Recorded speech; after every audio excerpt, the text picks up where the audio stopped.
How to add a smart asset tracker on the TruckX Fleet app.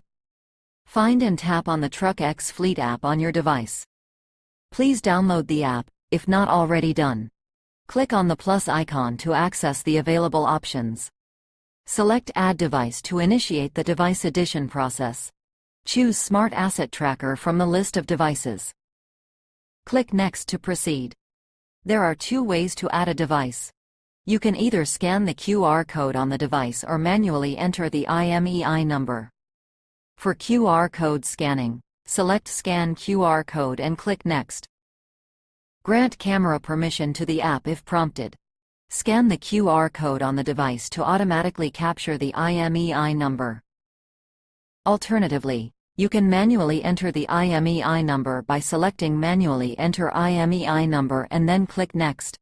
Enter the required details, including the IMEI number, from the device, device name, and select the vehicle to which this device will be assigned.